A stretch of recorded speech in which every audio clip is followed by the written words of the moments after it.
Ladies and gentlemen, please welcome.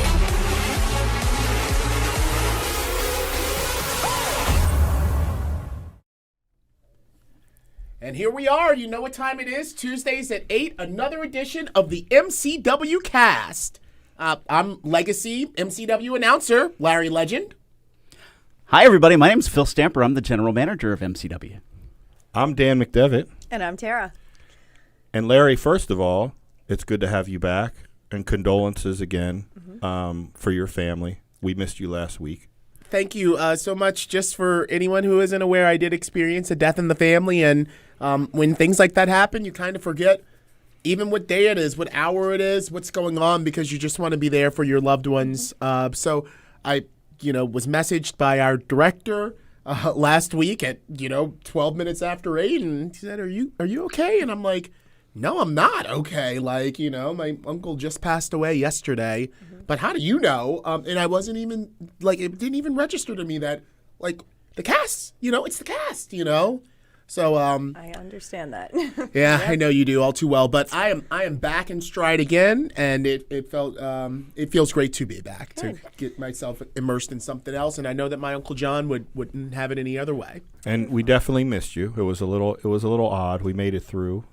We did. I wanted to ask you how WrestleMania was, because you had gone down for WrestleMania week. I wanted to ask you how it was. So it was grueling from one announcer to another announcer. By night 2, I was spent. Yeah. I did commentary the first night that I was down there, and then I did one show, and then they went on the next night, and they wanted me to do a midnight show, kind of a surprise. Oh, wow. Hey, can you announce this one too? And that's really the way that it goes. You're there. We need a body. We've got ticket money. Hey, Larry, do this. So I kind of foolishly agreed to do that, and then I actually only made it through one match before the promoter themselves came up to me and was like, "Look, we're gonna let you rest your voice because clearly this isn't sounding legendary." So it was really, I was deflated, I was humiliated, I was embarrassed. You can't go around calling yourself Larry Legend and not be able to, plow through. But you got to know your limits too. And it takes a toll, and I don't think people realize that, because you do speak and you deliver your words in a different way, and you change the way your voice projects, and it is hard on the vocal cords. Well, Terry, it's funny. The hardest part for me is not the actual announcing. It's all of the chatter as you're moving around. Everyone wants to talk to you. Yeah. They want to have a conversation. They want to, get in your ear for 2 minutes. The bartender wants to remind you of something. You got to acknowledge him with your voice. And that was really what was kind of straining me the most, is not calling the guys out, but all the in-between. But I did some major repair, gargled some salt water. My favorite tea is called Throat Coat. Honey, some Ricola. Yeah. Also a secret of mine, fruit, pineapples, grapes, fresh fruit. To soothe. That helps the vocal cords. For me, it does. I apples again as well. A different fruit, and I literally was announcing a match, running to the back and either gargling with salt water or getting my tea steeped and stirring the honey and just repairing my voice. But I was pleasantly surprised because it worked. By the time I got to night 3, I had 2 back-to-back, one at 8 o'clock that went till 10, and then one from midnight until whenever. Wow. Yeah, I know. It's how it is down there for Mania weekend. But I was able to get through that. And then the last show I did on Saturday, I actually was back to, it was like I was back to normal. So I had a good time. Real quick, I know we probably have talked about Mania a little bit. I really wanted to just give a couple shout outs. The fashion.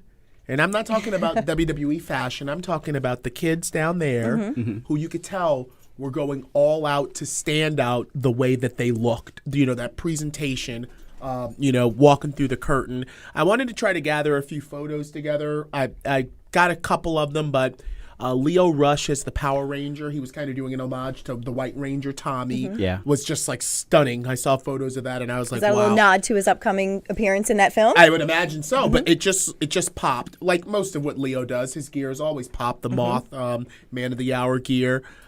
There's a wrestler from the Midwest called Atticus Kogar. And he typically does black and green, really darker colors.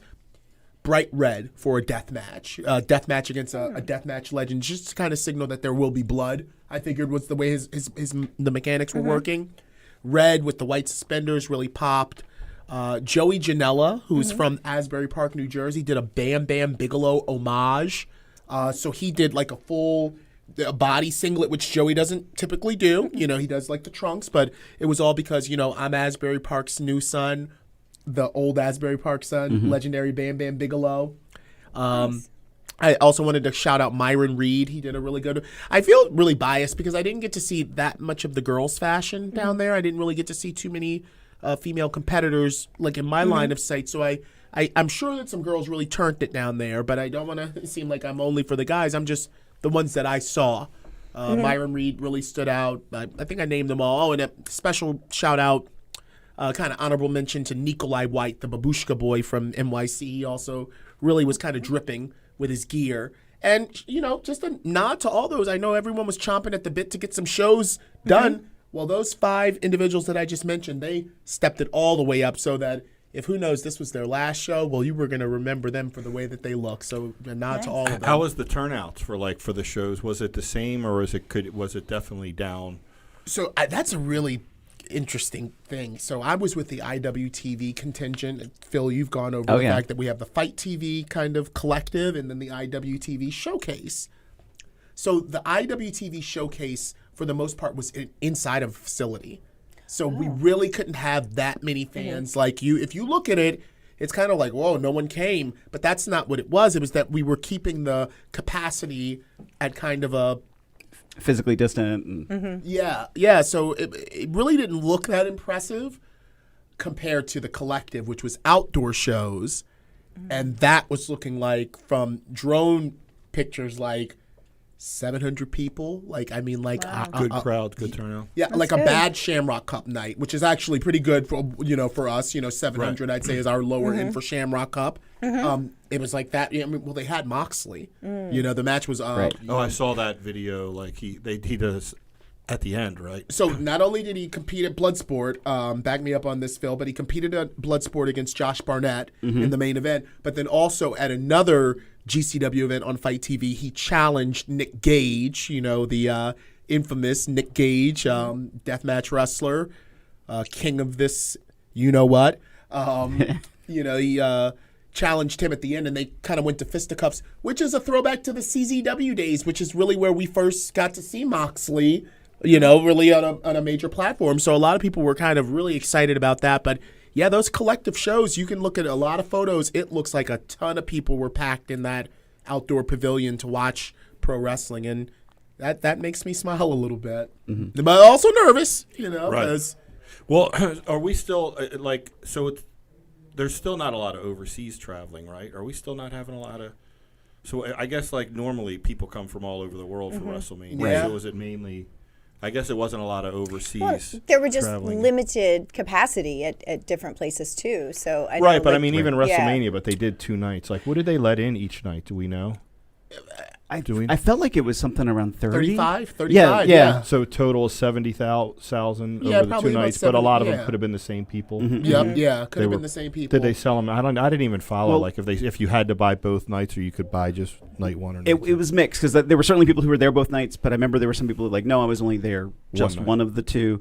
On the international travel side, there are some people who do, but some of the restrictions are more on where their country is. Right. Because then they might have to isolate when they go back for 2 weeks, based on the rules of wherever they're coming Wherever from. they're So- coming from or going. Yeah. I Well, know maybe next year it'll be back to normal. we hope for the so. most Yeah. part, Yeah. Yeah. Right. Yeah, knock on wood. But I do think probably we're going to see. It seems like this is for WWE. It's probably going to be 2 nights from now on. I That's- imagine.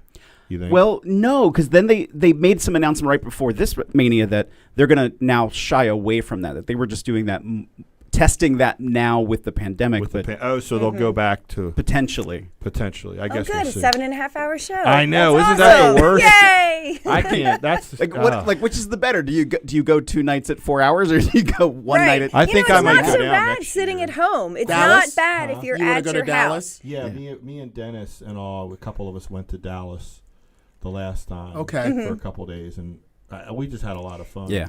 I feel like the crowd gets fatigued, because you get there at like 4:30 in the afternoon. They start the pre-show by 5. You're in your seat till almost midnight. I mean, it's really 7 hours. And we talked about this the other week about the roller coaster and the up and the down, and bringing the crowd up, bringing them back down again. Well, it's exhausting, right? And maybe I just have a lower threshold for that, having been on this side of it for so long, that when I do go, like as a to take the kids or something, like as a fan, it's like, okay, how much longer is this going to be? And at home I can get up, I can do things, I can pause things. Well, I can't pause it on Peacock, but whatever. Or I can't start it, midway into it. But it's interesting that they would make that decision without also getting like fan feedback too. Oh, they don't care. Obviously I know that. But Larry, real quick, what did you think of their commercial that they did promoting the vaccines? I know, and I bring this up because you've mentioned it multiple times about people using social media platforms to show off their vaccine cards, but WWE did a whole commercial about showing their stars getting vaccines and then saying everybody do their part. So those are WWE stars that are globally recognized, right? Okay. And some of the folks that are posturing that I feel on Facebook, Twitter, Instagram are trying to essentially align themselves or get the rub off of, because a lot of celebrities have been on board with like, I got it, and just touting it. I'm not against that. That's a great tactic to, kind of make people comfortable. Comfortable. And I am for the vaccine. What I'm not for is, folks kind of piggybacking on that, like, hey, I'm just like Diddy, guys. No, you're not, and you're probably not really affecting any change. You're just kind of making me question, like, is that really necessary? I liked your mask. I really liked your Spider-Man mask when you posted your COVID vaccination placard. And I did that, exactly that. I did post it. But I got a lot of questions from people about, like, hey, are you getting it? Shouldn't you get it? I'm like, well, yeah, I am going to get it. I just hadn't gotten there yet. See, and that's how I see it, is that people who do post it provide that opportunity where if people who maybe were reluctant or have questions or something like that, then they feel comfortable asking someone they know. And then you never know. I mean, and information is power, right? Yeah, so, it is. like, I see it, and I don't like social media particularly. Yeah. I don't use it very often. Well, you certainly don't use Twitter.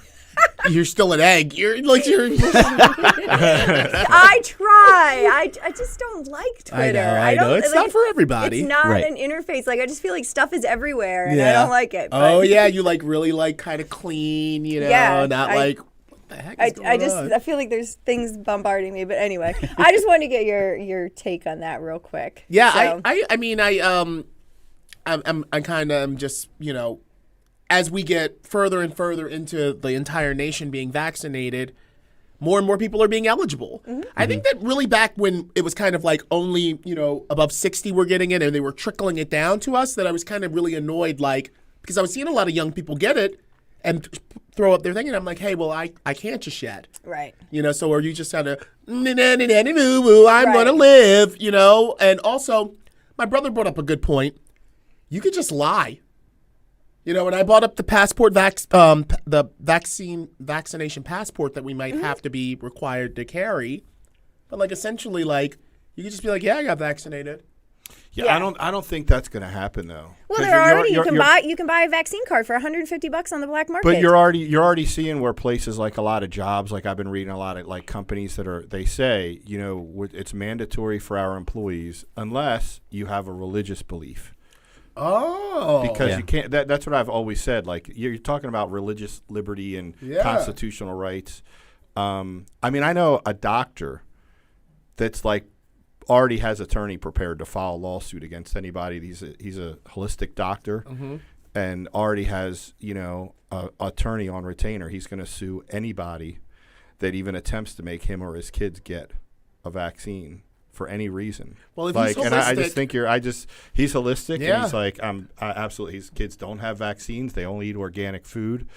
And that's, they've never, his kids are like, oldest one's like 13. They've never even touched McDonald's or any type of fast food. God Everything's bless 'em. organic, Interesting. Yeah. him and his wife.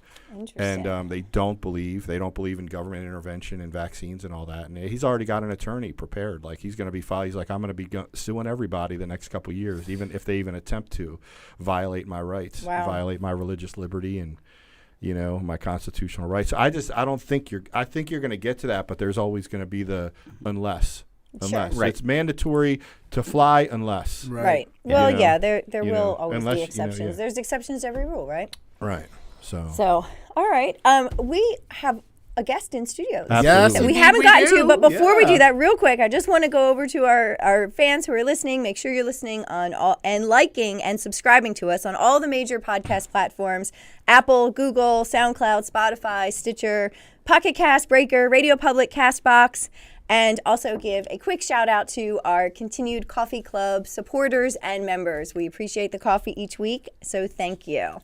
Oh, also, this week, Flashback Friday episode, Friday, is going to be Hardcore Holly and Ken Dixon, and that is from 2014, Autumn Armageddon in Hollywood. So, be sure if to you're check that out. if you're one of our listeners that's just listening on through one of the podcast networks, make sure you go to our YouTube and subscribe so you can get those Flashback Fridays. It's just MCW Pro Wrestling on YouTube.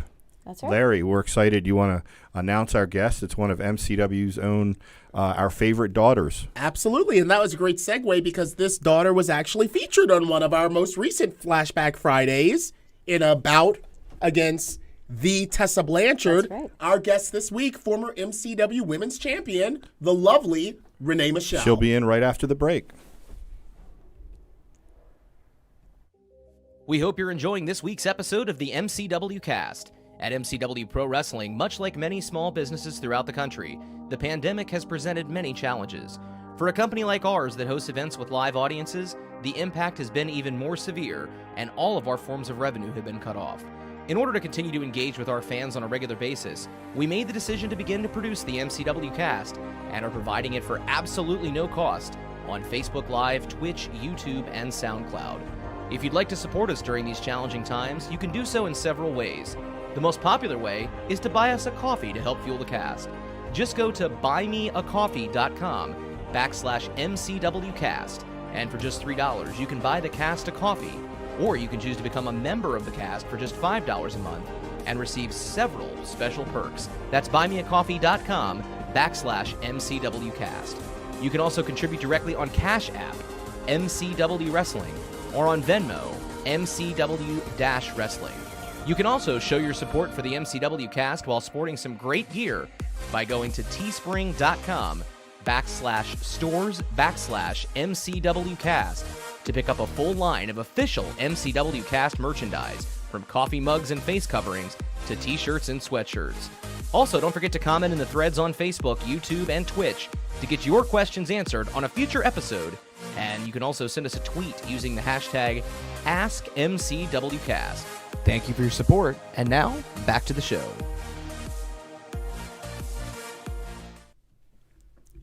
Hey everybody, welcome back. So excited to be here and with our special guest, Renee Michelle. Renee, it's so great to see you. Hey, you guys. It's so great to see all of you. I'm so happy to be back home. Oh, my goodness. Doesn't it feel great to be back at your home, your homestead? Yes. Oh, my God. But I awesome. don't miss the cold. Oh, true. I don't miss the cold at all.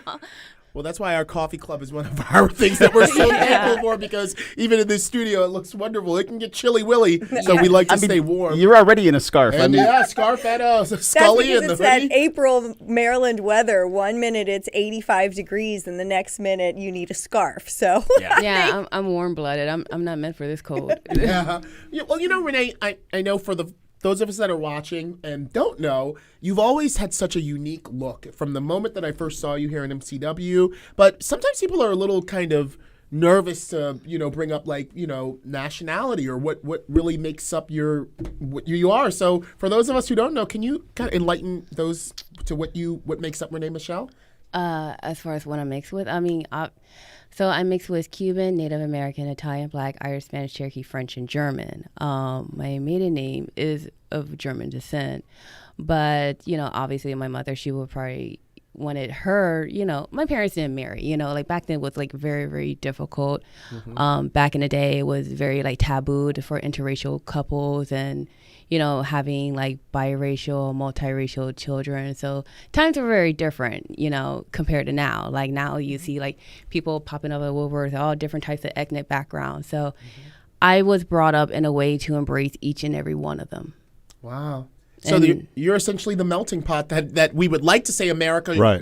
Is. We always like to say America's a melting pot of all different types of Absolutely. cultures. And what's so crazy is that, like, if you were to go overseas, they'll ask you what you are, and people will be thinking, like, oh, what are you mixed with? They're like, no, what you are, for, like, what country, that you come from. So if you would say, oh, I'm from America, it's like, okay, American. But here in the U.S., we always have to, try to figure out, well, what are you? And I'm like, well, I was born in America, so therefore I'm American. Right. Yeah. Like if I was born like over in Cuba or Italy or Spain or, I'll tell you that. But, for whatever reason, like America has like this mentality instead of like just saying, oh, you're just American, like if you go to any other country, we look exactly like them, but how the way our behavior, our mannerism, how the way we talk and dress or whatever the case may be, you could obviously tell that they're not from whatever country you may be.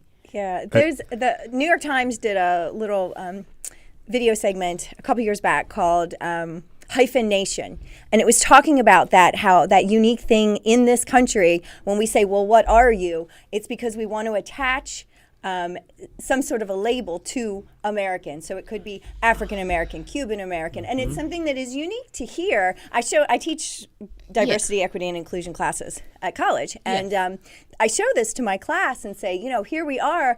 We say, oh, come to America, but then once you're here, we're going to give you a label, and it is a very, like you said, it is a very unique thing that is done here that does not translate the same in other parts of the world it at all. doesn't. It's that need to label. It's like, I don't understand the whole labeling system here. I think it's absolutely ridiculous. You don't need to be a label, to be underneath a label, to be treated any different or better. I could be labeled as an African American, but then they go like, oh no, because she has a different structure and different skin tone color, a different type of hair, whatever the case may be. So it's like, if you were to go to Cuba, there are Cubans that have blonde hair, blue eyes, or green eyes to white as snow, or Afro Latinos or Afro Cubans that could be dark as me or even darker, or like you could pass by as an Afro Cuban, Afro Puerto Rican, Afro Latino, and no one wouldn't even know. So if you were to go overseas, they go like, okay, well, what country do you represent? American. So like, okay, you're American. But if God forbid, if you're here in the U.S., it's like, do I have to like mention every go back to like 23andMe and But what's interesting is that doesn't apply to people who are white or Caucasian. So we never, I would say I'm white, but I don't say, well, I'm Scottish German. We don't say where our ancestry is from, but anybody who doesn't have this particular skin tone, we want to label and identify where they've come from. And it's a very interesting thing that we have these so-called rules that seem like they're not really written out, but everybody knows them here, as you mentioned. You know? And it's because due to like history, like how it was systemically inbred, from many centuries ago. But if you were to go overseas, that's pretty much non-existent. Right. So that's why like many others who does come from a foreign country or whatever the case may be, they're like very confused and don't understand it. Yeah. And you mentioned about being overseas. We're going to be talking about that later in the podcast about your travel and your experience working with many other people around the world. So yes, it also is incredibly beneficial to the big corporations and the politicians to divide people up into groups and keep them fighting for political purposes. It works great around election time. It's true. It's amazing how it works around election time. Even as we're at the table talking about this and talking about kind of the nature of being an American and labeling, it makes me think about how many different pro wrestling organizations that there are and how it can be so easy to attach yourself to the letters of ECW or WWE or WCW or MCW Pro. I'm a CZW guy. Oh, sure. We ask the same types of questions. Who do you work for? Yeah. To kind of be like, so I know what you're about. When you're talking about a up-and-coming star on the indie scene or something, you might say, oh, where's he work? We do. We need to categorize people. We're very big into categorizing. Yeah. Which gets weird. It just gets weird because you go to a place and you're at a place for a while and they're like, oh, but you're from over there. And it's like, been working here now for 5 years. You know, that's happened here in Maryland before. We've had people come here from other Maryland organizations, and then, oh, you're training at MCW now. You're dead to us. Yeah. You know? Oh my God! Like at the end Not, of the day, oh, you're going to make yourself better, which would in turn better our promotion because you Right. could still work here. But you know, it's, oh, you're at MCW, so oh my die. God! Like with that is absolutely ridiculous. You know, like the thing is like, you know, independent wrestler, professional wrestler, you're an independent wrestler. That means you're independent. You're independent until you're picked up by an actual, maybe multi-million, you know, company, and you have an actual contract that actually pays your bills, you know, and make a living out of it. This whole like within the indies fed go like, oh, you can't work here, oh, you can't work there. I'm like, okay, well, where's my contract? Are you going to pay me? Are you going to pay my bills? Are you going to It's put a the roof over dumbest my thing head? I've It is and the so sad thing stupid. is I've been doing this since '91, and it was like that then. Just Yeah. it wasn't Yeah. maybe, you know, social media. It was just like that then. It's always been the dumbest thing I've thought about pro wrestling. Like promoters want to claim stake, and you know, if you wrestle for me, you can't wrestle for him. It's so freaking. It's American. It's so freaking dumb. I'm like, pay me. What are you going to pay me? Like, I am going to go with the highest bidder. And if that's going to continue on paying my bills, then yeah, I could possibly stay. But other than that, at the end of the day, I'm going to do what's best for me and paying my bills. Right. 100%. Yeah. Well said. So, Renee, you had come into the business a little differently than a lot of people that like seek it Yes. out. And since you kind of got your start around here with us, you weren't a fan of wrestling. No, I never did watch wrestling growing up. I had no idea. It was so bad to the point, like, I didn't even know who was Hulk Hogan. Right. And, you know, everyone knows Hulk Hogan, but it's like, I was from a background that, I'll tell you half of it, you know, but and, you know, one day I'll tell my whole story. It's pretty up, but it's like, oh, I'm sorry. No, It's you're like- fine. You're fine. Yeah, be yourself. It's like, it's pretty messed up, but like one day I'll tell my whole story. But half of it is I was grown up around, you know, a military government type of family. So maybe my mindset is a little different compared to others. So when I was doing that, you kind of follow your family's footsteps. You Was go your into. dad in the military? Yes, my dad and my stepdad, they were both in the military. My mother, she was a recruiter and she had her own contracting firm. And, you know, so either I become military or go into government. So obviously I went into government. I went to school. I went to college. You know, I got founded over at MCU by, you know, like doing internships and stuff. So I actually worked, you know, little that nobody didn't know. I was a government contractor for the CIA. So a lot of people never Super knew. spy. So when people see me, they go like, oh, she must have been a model, this, that, and third. Actually, I was never really technically a model growing up. I was very much of a tomboy, you know, and then I tried to like figure out my girly traits or whatever when I was like 18, 19, 20 years old. So it's like, you know, I'm kind of like a newborn giraffe trying to grow into myself. But then when I was started into like the modeling, I was actually founded in doing street racing modeling.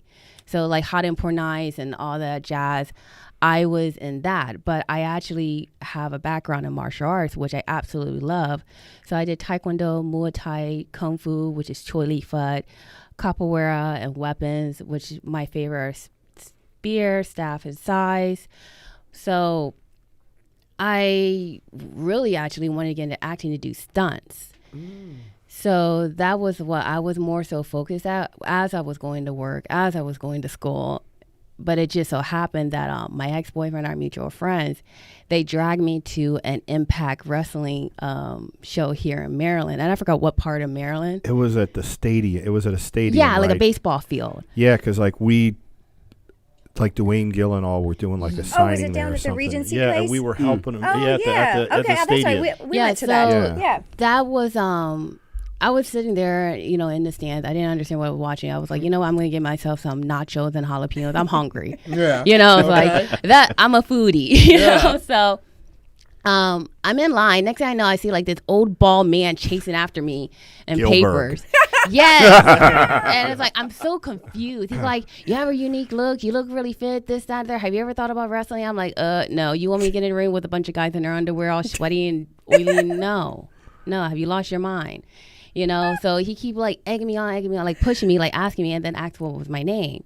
And then he asked like for my social media. So I have always went by Renee Michelle, and a lot of people don't realize. They think like, oh, Renee Michelle must be like your work name, whatever. No, actually, Renee Michelle is my real name. I just knocked off my last name, but Renee Michelle is actually my name. Right. So he found me on social media. He keeps begging and begging and begging. Oh, yeah. Yes. And he would not. He was so relentless. So I'm like, fine. Like, I'll give it a try. And if I don't like it, that'll be the end of it. He's like, okay, cool. So I went there the first day, and that's when, I met like Drawlegs. He was going there for the first time, and it was Axel Rotten was there. Oh, wow. Yeah. So that was. So what is this? 2014? Are we talking? It was towards the end. Yeah. It wasn't 2014. It was towards the the end end of of 2012. The end of 2012. Okay. Towards the end of 2012. So then I started my training. So the very end of 2012 to 2013, because March 29, 2013 is when I actually had my first match, and it was a tag match. Yeah. You'll never forget it. Like, and Patriot, he was right. He was like, you'll never forget your first match. So I was really technically training in for like 3 months before, I guess, magically the school shut down. Yeah. So I only had 3 months of training, and then I wasn't even supposed to debut, but it just so happened like a girl no-showed, and they needed an extra girl, and I didn't even have gear or anything. All I had was a workout outfit. So That's the way it is a lot of the Right. times, I was like, weird. Like, I thought you were supposed to like train for like a good year and then debut. Like, here I am 3 months in, and I'm like. But then we had kind of connected. Yeah, Me and that's you had when you connected. and I connected. So I got to tell you, it's funny because Oh man. with Dwayne, just to kind of add on to that story, like it was almost, and Dwayne's not a pervert, but it was almost uncomfortable to, like, Dwayne was calling me, like, and he was like, "Oh my God, I saw the most beautiful girl." He was like, "I'm telling you, Dan, this girl's money." He's like, and I'm like, "What?" He's like, "You got it." He goes, "Dan, I'm going to get this girl to do it. You got to give her a spot on shows." He's like, "She's beautiful." And like Larry said, when I first saw you, I was like, wow, she has like the most exotic look I've ever seen. And you're absolutely gorgeous. So it was funny because Dwayne, and he would be texting me every day. He's like, "I texted her again," or "I looked her up," and he was really, Wow. So he you were was getting really. it, and So he give him was. his credit to that. Like, Dwayne did push, and he was like, "Man, this girl is freaking beautiful, Dan." Like, so and he did, and he got you to the school. Dwayne. He got you to the school. Give him his props. Yes, and, yes. And he did, and then we met, and I said the same thing. And it's funny you bring up, like what you did.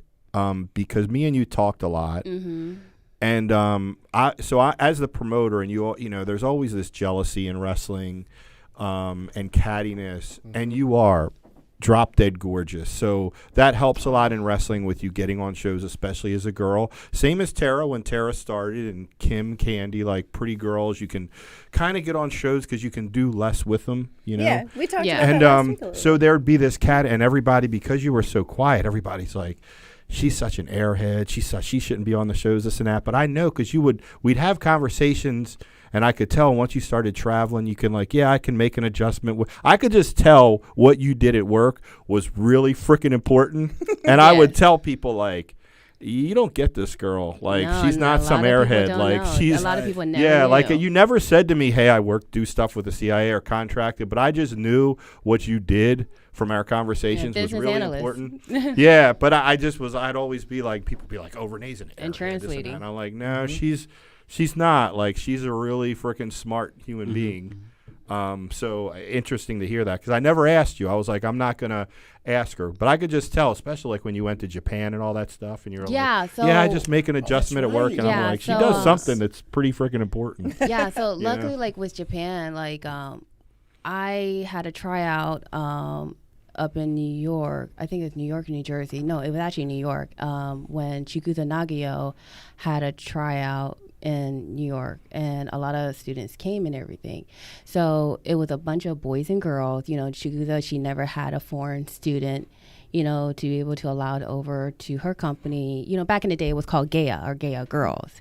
Chigusa and Lioness Asuka, they were infamous for the tag team partner named the Crush Girls. So I had an opportunity to either go to Stardom, but then I also did the tryout for Marvelous, and then I cut my promo in Japanese, and I took Japanese when I was in college. So that helped me out a lot. So reading and writing and conversating, that helped a lot. So I was picked out of, I think she had like almost like 200 or whatever plus students. Wow. So I was the first student that I was ever trained underneath her, you know, to be able to go over to Japan. So when I was there, you know, I was helping the girls with their English. I was translating for them. And like when, you know, like foreign girls came over, I helped translate and help with the paperwork and all the other stuff. So I actually had a lot of fun. I actually had an opportunity to move and live over there, but, you know, I fell in love, got married. Shit happens, things change. But she actually wanted me to like move and live over there with her. But like when I was training over in Japan, I was staying in Chiba, which is the countryside. So it's like barely any Wi-Fi, you know, it takes about 30 to 40 minutes to walk to the train station and then 2.5 hour train ride to get to Tokyo. Wow. So her style in the very beginning was very, my time being over there is very different compared to what the girls have to experience now. Because now like Marvelous, the dojo, is no longer in the countryside. It's in Funabashi, which is in the city. You know, so the girls did not have like the experience like I had. Like I had like kind of like what Gaia girls, like in the countryside, middle of nowhere, barely any Wi-Fi. You had curfew. You're not allowed to drink. You're not allowed to smoke. Men were prohibited. Weren't really allowed to have a boyfriend. You know, of course, I was a different case, you know, but, you know, the boyfriend was like in the States and everything. So it's not like I could really see, you know. Yeah. But it was very strict. So when we go to the shows and stuff, we're in uniform, like in our jumper uniform, because we're not representing ourselves. We're representing the company. And over in Japan, they see, you know, pro wrestling as an actual job. So you're there to represent the company, not you. Now, when you're in the ring, you're representing you, you know, but when you're outside the ring, you're representing the company and you have to be the face of that company. And, you know, there's some girls that in the promotion in these companies, they either drop out of school or they, you know, they don't go to high school or whatever. They get into the company. They train all day. So we're up at 7 a.m. You know, start off, probably have breakfast. Then right after that, we train all day until noon, and then we have our lunch. You know, and then we train again, and we probably stop at 7 p.m. You know, we have our dinner, and then our curfew is like 10:30, quarter to 11. And you have to do it all over again. So the days that you have off is either the day before you had a show and then the day after you have a show. So, but when you do have to go to the city or whatever, you go together. Like Chigusa, she was always telling me like, no, Renee, I can't let you go out at night. You know, they like your look. And she'll go like, because usually out in the city, like Yakuzas are out at night. So because I look a particular way, they'll like my look, you know. Like kidnapping? Yeah. Like, but wow. Oh, Yakuza is the biggest gang in all of Japan. Right. Yeah. Right. They're like the mafia. Yeah, pretty much. Yeah. Yeah. Yep. So, wow. And like, I guess kidnapping, human trafficking. Yes. Wow. I wonder if wow, that's scary but then to think about. Yeah. So then also even like at the shows, when there were male wrestlers at the shows, the men will be on one side, you know, with their table or whatever, and the woman will be on the other. The men and women are kept completely separate. Now, I don't know, like Stardom is more of like Americanized, you know, you can mix and mingle, whatever. But with the others, absolutely not, because they don't want any distractions. Because you're there to work. And then when the girls are there, they don't even get to see their parents at all until the day that they debut. So it could be about 6 to 9 months to almost a year of them not even seeing their parents. They could talk to them on the phone, but you can't like see them in person until the day that they debut. Then that's when their parents come to the show and watch them. Kind of like RuPaul's Drag Race. Wow. So that's a very interesting point. Let me ask you, were the girls tended to be very young? Yes. Okay, because I can't see this. Some of them, they could start as young as, I mean, it really depends. Like, I had some of the girls that I remember, they were like maybe 15, 16 years old. Wow. So did they sign liability waivers? Well, I know. So they be training and they think it, and it's like, you know, like here we have like kayfabe and everything else. So we kayfabe them throughout those months and months on end. So they're thinking still that, like, today. Yes, and still as today, we kayfabe. They protect the business. Yes. From the wow. So still, you gotta love that. So still today, like, you know, like we kayfabe the girls. They're training all day. They're working hard. They're doing drop kicks, rolls, and everything else. And I was helping these girls and also helping them to learn English and everything like that. And I was helping Chigusa to learn English too, you know. So by the time the week before they debuted, we sit down with them and we tell them it's a work, and then they are so completely shocked. Wow. That's amazing. Oh my gosh. That in Wow. this day and age that they Okay. would not be. But I Because guess we want them completely focused. That's why they're not allowed to have boyfriends, because it's like, God forbid, if you get a boyfriend, whatever, and you go through a breakup and then you can't focus right and you end up getting hurt and you're all sad and depressed and you can't make money. Right. yeah. So there's Wow. no So are they paid distractions. for this 6 to 9 months to a year? They're paid? The stuff that they do, train? like, like as far as doing the chores and all the other stuff. So you get like a monthly payment. It's just Okay. like, like as Right, if you like were a working. stipend or something. Yeah, like if you were Okay. working like for Booz Allen Hamilton, you get paid for a month. With some companies, Sure. you get paid every 2 weeks. But how the way, the companies that run, especially over in Japan, it's a monthly type of salary. Interesting. That's So then it's interesting. like once you debut or whatever, and if other companies wanted to work with you, you get paid by them. But it's more so it doesn't go directly towards you; it goes to your senpai, which is Chiguza, and then that's where it's kind of like as if like an agency, they take a percentage. Right. That makes sense. That is really neat. All right. Well, we're going to take a quick break. And when we come back, we're going to hear more about some other places you've been or Yes. more about Japan. And we'll talk a little bit more about you here at MCW. Absolutely. So stay with us. We'll be right back with Renee Michelle. Show your support for the MCW Cast while sporting some great gear by going to teespring.com/stores/MCWcast. You can pick up a full line of official MCW Cast merchandise, from coffee mugs and face coverings to t-shirts and sweatshirts. Visit teespring.com/stores/MCWcast. Fuel the MCW Cast by visiting buymeacoffee.com/MCWcast. And for just $3, you can buy the cast a coffee. Or you can choose to become a member of the cast for just $5 a month and get several additional perks. That's buymeacoffee.com/MCWcast. All right, and we're back. I want to because we jumped ahead a little bit, which the stories of Japan were great, but we kind of jumped past like when you came in as a valet and you started, and then Dwayne Gill's school closed down, and then me and you connected. I had you as a valet for the show. It was for Black Wall Street. Right, Remember I right. was wearing that orange shirt? Do Yeah. you remember what happened that first day? Nobody never even Christian told York, me. right? Picked you up. Picked me up, spanked me on my ass, and the You next didn't thing have- I lift the back of my dress. Did you not have Nobody- underwear on? I had Or thong. Okay, I had a so it was called a G-string. A G-string. Okay, a but very nobody- thin nobody- piece of underwear. Okay, but here's the thing. Let me explain. Okay, nobody did not tell me about that part. Right. Right, No, right. you- because again, I you usually didn't tell know. But everybody to her to wear to your shorts under their credit, dresses. you didn't know anything I about. did not know I was. And going you to didn't be know a guy was going to spanked pick in you my up. butt. Right. Did Yeah. he spank you or something? Yeah, he did. I got a big red handprint on my butt like he cheek. just went with it, like Yeah, the crowd, going with the flow. But you didn't understand. You didn't understand the business, so like not knowing that improvisation can happen. No, You know, I if was the crowd- improvising. I never even was taught how to be a manager either. You didn't so- know anything about, No. literally nothing about wrestling. You knew Nothing. nothing about wrestling. Zero. Oh, wrestling. So you just have this man picking you up. And He knocked me off the edge of the apron. He threw me over his shoulder. He starts spanking my butt in front of everybody. And the next thing I know, he lifted up the back of my dress and ass cheeks was showing and everything. So of course, I'm flustered in the face, kicking and screaming, legit kicking and screaming. Like you know? you're like legit. Get off me! You're not working like No, selling. no. You're like legit. What's this guy doing? He's just I'm going to Yeah. kill you the second I get a chance. like I've been exposed to the whole world. Like, Wow. So that's probably when he started the initial spanking, he got a reaction from the crowd and was like, I'm going to take it Yes. to the next level to get an even wow. bigger reaction. Yeah. So gosh. like Christian was working and not. He wasn't obviously now because you get the business. He Yeah. wasn't at the time trying to humiliate you, embarrass you. He was feeling the people and the people were coming. So he kind of took it to the next level Yeah. to get a pop. To make the people happy, but at the time you're thinking, this guy's ripping my clothes off. yes.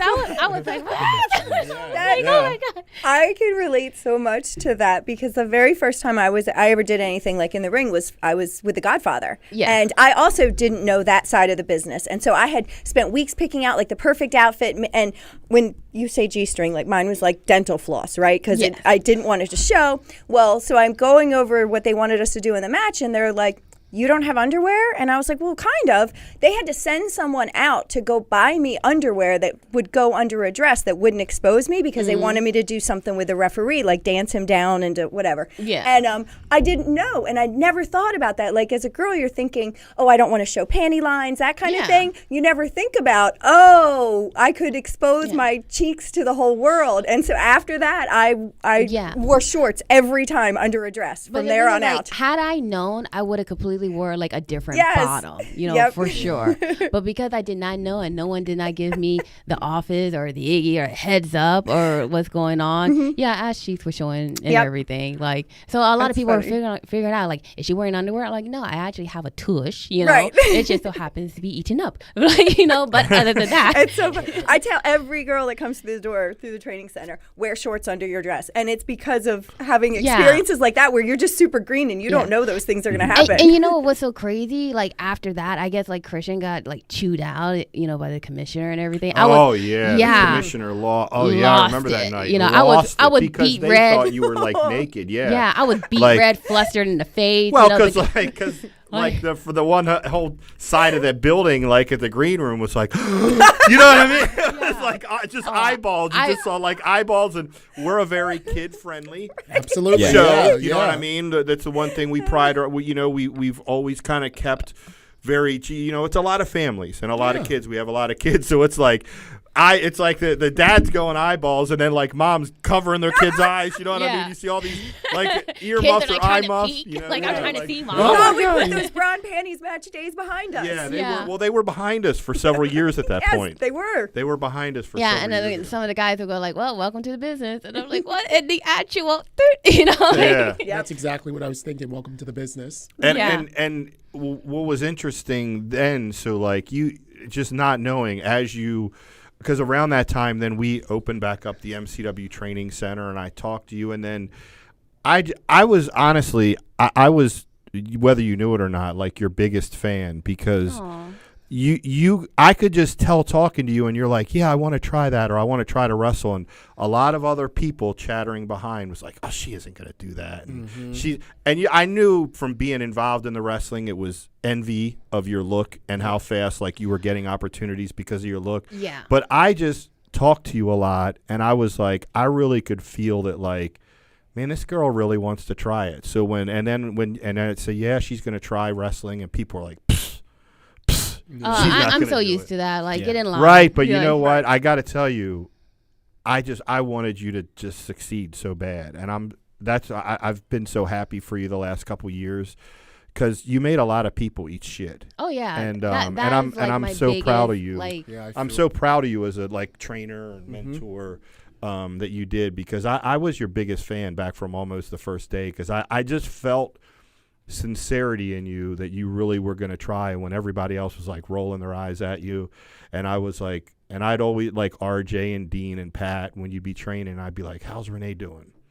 They'd be like, man, she's got heart, man. Like it's harder for her because she doesn't know wrestling, so it's harder to reference. When you're training somebody, it's harder to go, hey, like beautiful Bobby Eaton or stuff, and you're like, who? Like trying to like this person doesn't move, but they were like always like, she's got heart, man, and she's got heart, and that's what it takes. So But you had, like you said before, you felt yourself. You said earlier that you were raised a little bit more like a tomboy, that you competed in martial arts. So it was really interesting that, with Gilbert and stuff, he's like, well, can you do like this type of move? So he'll show me like moves like from like Lita, like Hurricane. Nobody never taught me how to do a Hurricane. He just showed me like a video, and I'm like, yeah, I think I could do that. So he's like, okay, we'll do it. So he has like a guy. I just go up there, look at the video, watch it, and I just do it. Boom. Because of that athletic background, and I did like a lot of sports, and I did martial arts, it helped me a lot. So the bumping and stuff was, were really easy and adaptable for me because it's like, okay, when you're doing martial arts and like being thrown and everything, you automatically self-consciously in my head is to protect myself. Yeah. So it's just one of those things. So was it like, because not knowing, and again, because in the business, over the years, we've had different like swimsuit models and all come in to do different appearances. You see it a lot in wrestling. And never have anyone, that's obviously they don't even want to get bruises and touched up. So that's one of the other things people are, I think, rolled their eyes like, oh, she's a model, she's not gonna. But that's the thing, they only think that. Right, they but never knew. did you ever like when you started like bumping around the ring, and obviously the ring itself is a wake up factor, like, oh my God, was there ever a point that you were like, man, this, I don't know if I want to do this, or no. You just wanted to learn it. You got interested in it and wanted to learn it. Yeah. Yeah, you never seemed like there was a bit of quit in you, which is another reason why I was such a big fan of you behind the scenes. Like, man, this I would be happy when I'd like, how's she doing? They're like, no, man, she's good. And I'm like, oh, this is great. Because you can kind of tell when you're a trainer and all, when you start to see people, they start to go, oh, well, I'm going to take this week off. You know the routine. Like, you'll see when you can tell. And it's what we've talked about when you would have been someone that would have broke my heart. Like, you were I always say, like, I keep disconnected from people, and RJ would become to understand that. Like, you get emotionally invested in, like, man, I know this person can make it. I know this person can make it. And then they quit, and you get your heart broke. Like, what? Like, you had everything. So, like, had you quit, you would have broken my heart. I was trying to hide my emotional investment in you, so I would talk to, like, RJ and Dean and Pat about you.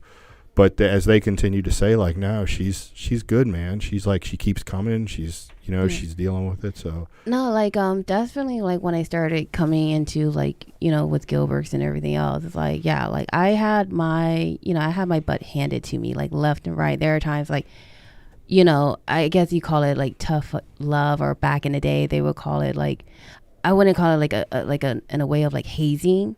They kind of, like, beat you up or rough you up in the ring to see if you'll come back. And I kept coming back. And I think when you were training there for that little bit, and they probably were doing it. Oh, absolutely. I had, like, a black eye. I had, like, the white of my eye was, like, shot red before, and my God, busted lip, black eye, and I just kept coming back. Well, and probably a lot of that was with ill intent. Oh yeah, it was for sure. I mean, with ill intent, It was definitely for sure. But I kept coming back because I knew that they were, like, purposely trying to get me to quit, and I'm like, no, F you guys. Which is like, awesome. Like, I'm gonna keep coming back, just pissing you guys off the more. Right. And then it's like, because, like, those people that felt like I didn't deserve to be in the business because I wasn't a wrestling fan, or I didn't have a background, or maybe, like, second generation, third generation, whatever the case may be, or that they feel in their minds that I'm not deemed to fit for wrestling. I'm like, and we're going to be honest here. We're going to be honest here. At times, it's a bunch of guys, and you're a beautiful girl, and you might not be giving them the time of the day, and they might have a chip on their shoulder about that. I'm so used to that. Like, oh, this girl's not going to put me over. Well, I'm going to make some rumors about her. Rumors. Let me make some rumors about her. Yeah, you're not going to put a guy over, so he's now got a chip on his shoulder. One girl that told me, like, I work my ass off to get to where I'm at, and here's someone like you that everything is handed you on a silver spoon. I'm like, you have no idea. You don't even know my story. If you knew my story, you think it's really like, oh, I see why you are the way that you are. But like I said, like, one day I'll tell my whole story, like, where I came up, how I came to be, and my my upbringing. And it's really, really messed up. But one day I'll tell it. And so when you got to the MCW training center, did you notice a difference in the structure? Yes, absolutely. It was because you were right at that first class when we reopened back up after being closed for 8 years? Yes. Yeah, about 8 years. Yeah. You were in that first class. Leo, Patrick, Joe, we were Keys, all Kendrick, like, we were all like training together and everything. And more structured, I guess. Yeah, more structured, and it wasn't like that bit of like, like that hazing situation that I've been through, or good plug for the school. Not The mentality changed from trying not to make people quit, but trying to make people stay. Right. Yeah. And learn and teach. Right. Yes, and then it wasn't. And RJ and Pat and Dean are all. Yeah. Great trainers and great sources for like what I love about like RJ, like like I absolutely love him to the moon and back, and it's unfortunate what happened to him. Like I wish during the time before he passed away I was here more. Even though I was like traveling and living somewhere else, like I wish I did had like that more time to spend time with him and everything, because RJ, he used to like grind me so hard. Even like when I had like my first tryout, he like made the time and like make sure I run the ropes, then drop down, then burpees and all this other stuff. Even like days before even class has started, or days that class is not even here, like he actually spent that time to like help prep me, and he pushed me. I like the fact that he had that, and he had like the no bullshit type of attitude, and he was always like hard on me and yelling at me. But it's like I need that type of drill sergeant, like that helped me. And he has no filter. He'll tell it like it is. But that's what I also love about him, because he's honest. He'll tell it to you straight to your face, whether you like it or not. And just like the same thing with you, you're very honest with me. Like you have like a nicer, like I a busted softer. your balls, yes, but I busted my balls because I wanted you to succeed. Yes, and I knew, and I could tell. I knew you wanted it here, and I appreciated your.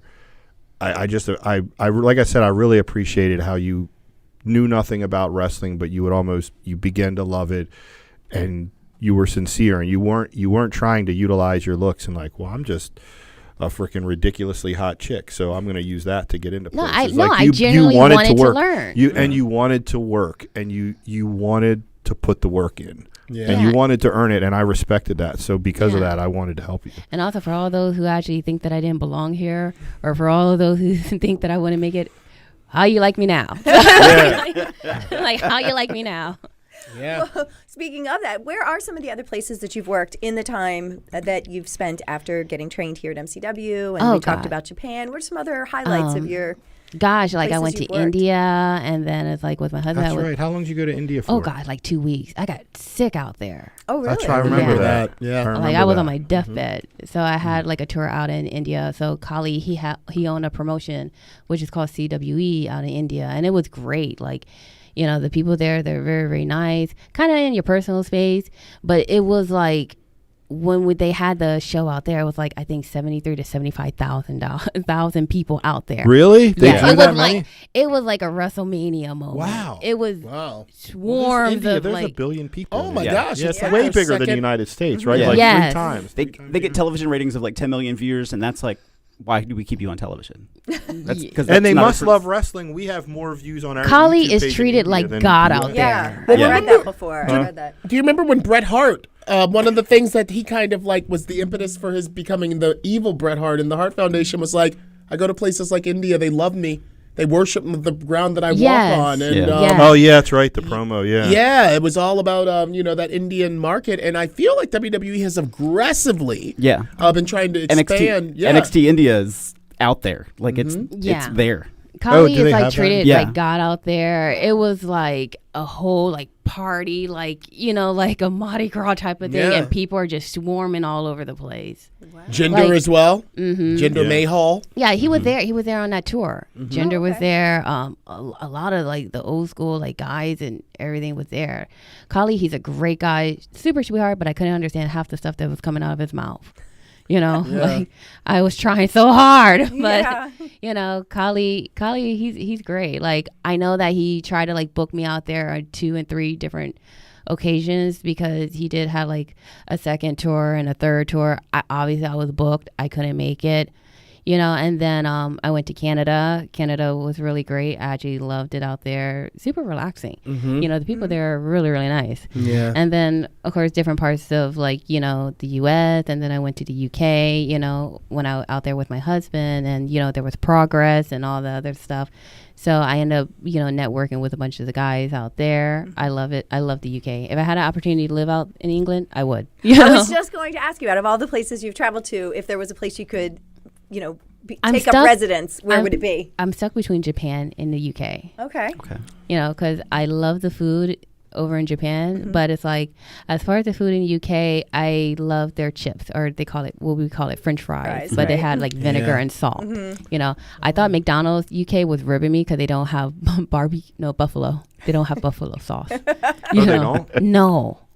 Yeah, they don't. But their they don't have McDonald's buffalo over there. Yeah, but their McDonald's I guess that over makes a lot of sense. in Japan is fantastic. Their McDonald's over in Japan is ridiculously I've good. heard that. I've seen pictures of it. They have a whole different They don't have- menu. They Really? have everything. Yeah. Yes, like the food and No Big everything. Macs? They look like, I haven't been there, of course, but they look like fine dining restaurants. Yes. Like, they Really? don't Yes. look like what they do here at all. Yes, and then it's like, their Disney, Tokyo Disney and Yeah. everything else is out there. It's like, it's great. Like, I'm like, come on, America, we got to do better. We made Disney over here. Like, what is going on?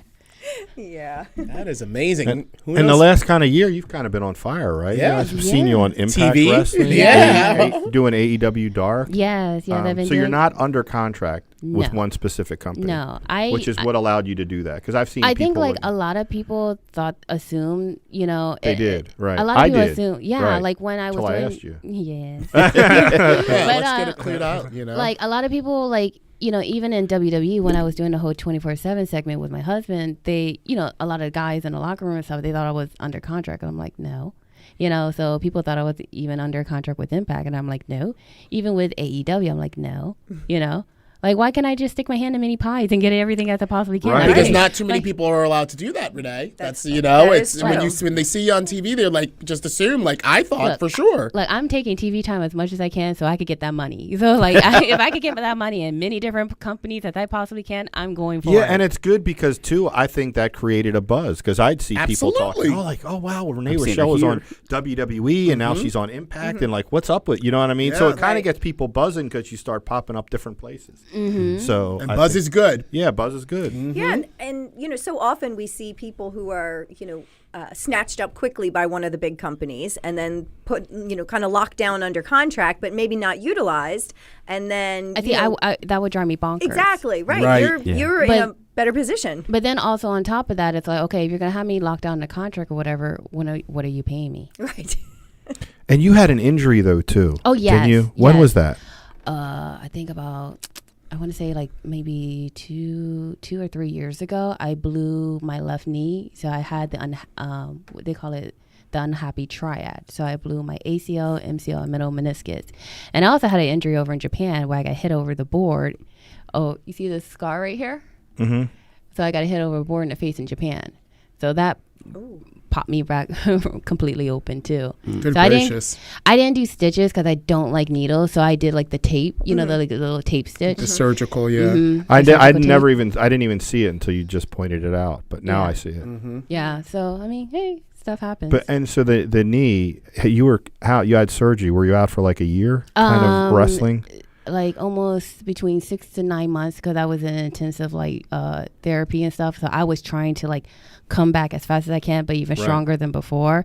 So the doctors, they were really, shocked how fast I could heal because I was like in there, like pushing myself like every day, doing physical therapy. So they're like, yeah, you're pretty much healed. So the day that I got the clear was the day that I debuted in the ring with Mela, R-Truth, my husband. Oh, that was when you got your clear. Yeah, in Gotcha. the ring. Oh wow. Okay. Well, we're going to take another quick break. When we come back, we want to talk a little bit more about your husband and juggling that, working for different promotions and so forth. So stay with us, everyone, and we'll be right back. We hope you're enjoying this week's episode of the MCW Cast. At MCW Pro Wrestling, much like many small businesses throughout the country, the pandemic has presented many challenges.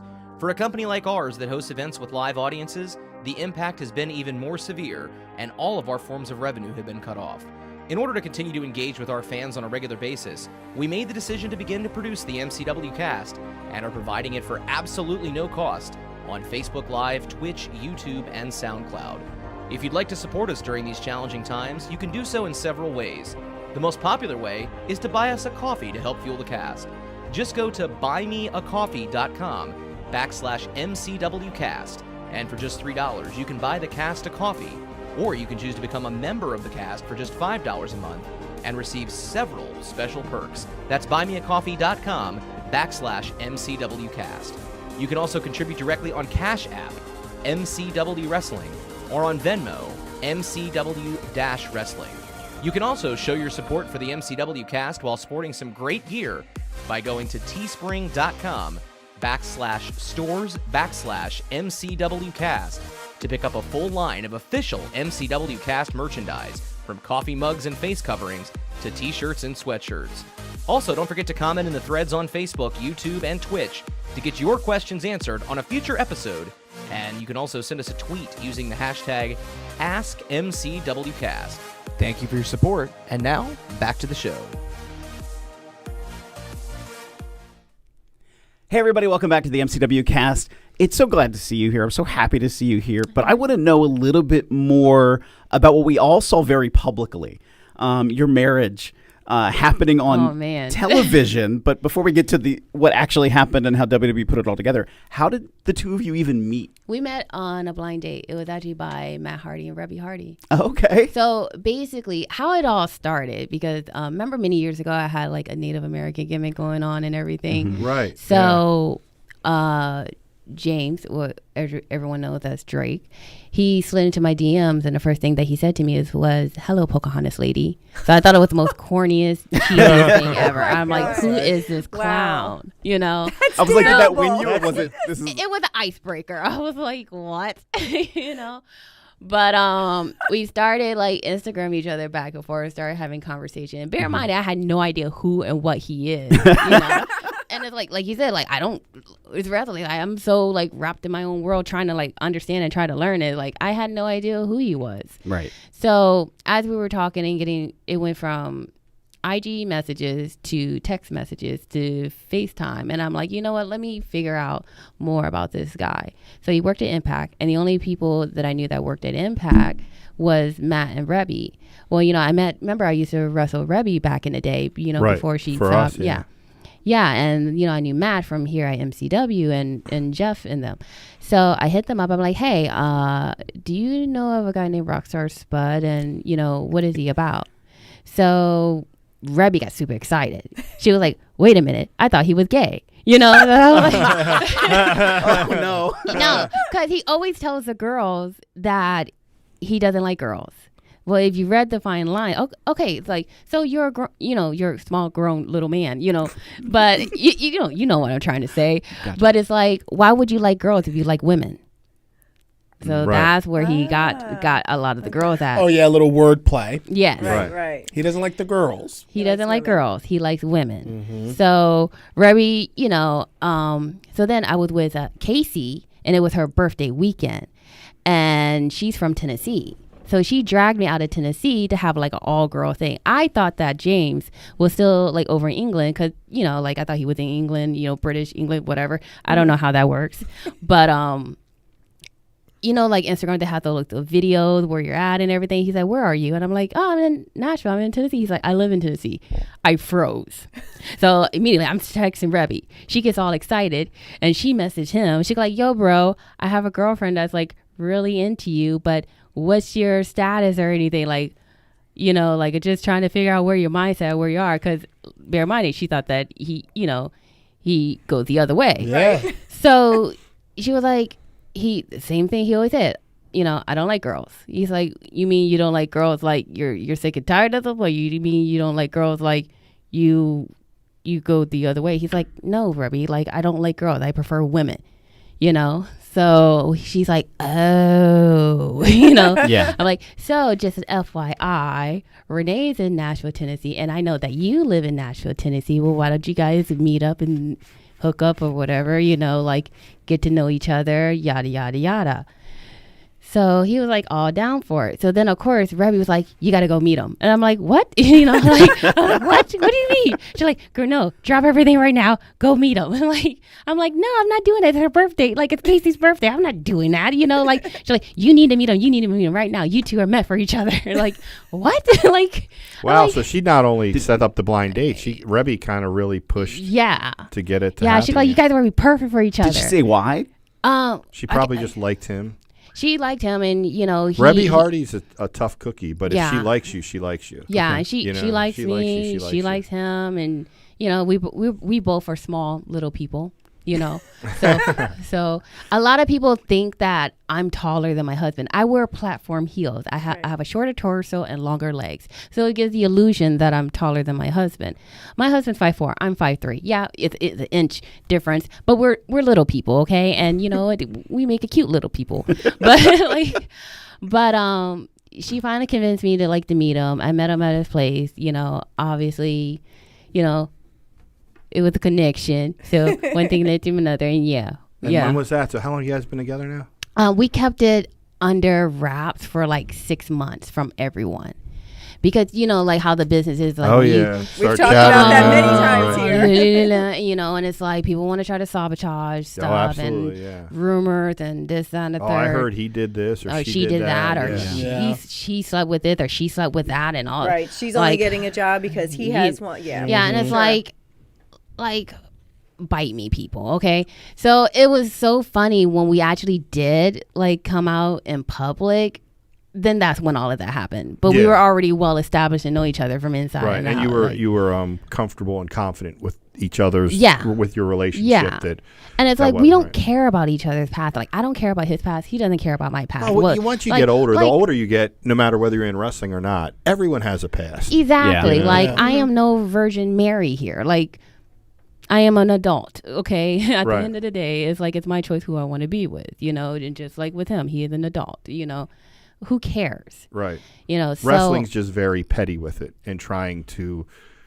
I didn't even experience this type of stuff in high school. So it's terrible. Yeah, It's grade 13. It is very much a terrible, petty business, and a lot of it's by jealousy and people's insecurities. And absolutely. I tried to sleep with her and she wouldn't put me over, so I'm gonna bury her. To this. You know what I mean? Yeah, I get it. It's just it's so. I get it. It's really I petty got it. in that aspect. Yeah. Yeah, and then it's like you deal with like girlfriends that you think that are your girlfriends or whatever, and then they try to throw you underneath the bus, or they try to utilize it, whatever the case may be. Okay, but at the end of the day, we know that we made each other happy. So all That's these all that matters, right. all these naysayers, which is nothing but like insect buzz, like whatever.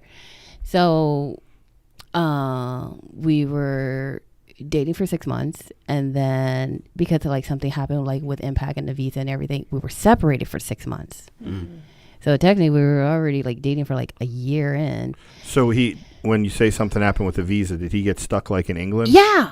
And he couldn't get back over here because of the visa. I remember to be this. clear Because it was for like people, I think like with the whole like administration and everything else was like changing and was everything. that when Trump came into office? Yes. So you guys have been a while. So that was 4 or 5 years ago. Yes. So you guys have been together a little Yes. bit. Man, time does fly. Yeah. I wouldn't have known it was that long. I would have said like 2 or 3 years, but time flies. Right, 5 years ago now. Yeah. So Wow. James and I, we've been married 2017. It's September 2017. Jeez whiz, you got married then? Yeah. So we went. So okay. 4 so, years. Right. Yeah.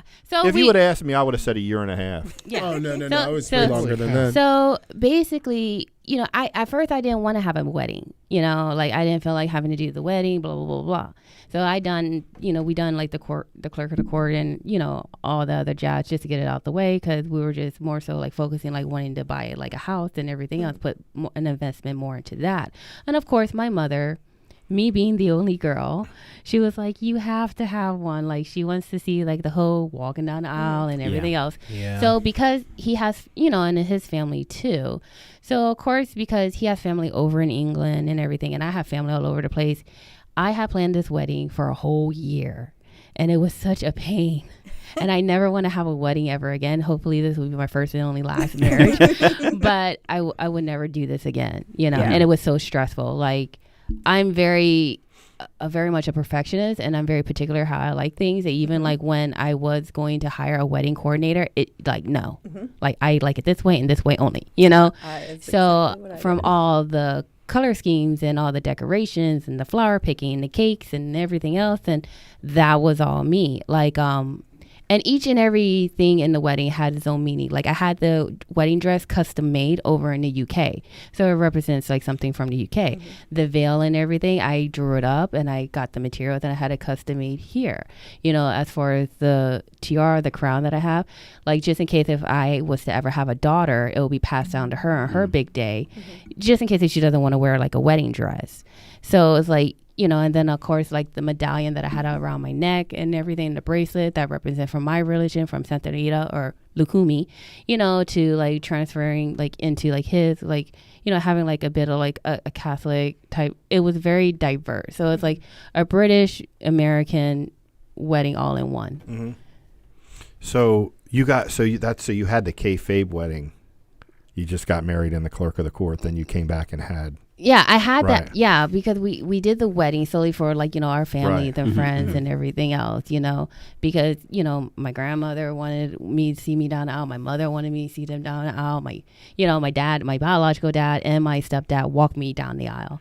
Like both of them walked me down the aisle. So all that's happening and you're leading up to that. And then your husband's kind of getting hot at that time with WWE with the R-Truth stuff. Yes. So then just ironically, so how does it come up about the so WWE filming? Right. this is how it is. 2 days prior to the wedding, he's like, "Hey, honey, so we're gonna have like WWE film it." I thought, yeah. He just slips that in. Did you say 2 days? 2 days. Okay. 2 days. Slips that in. It brought to my attention.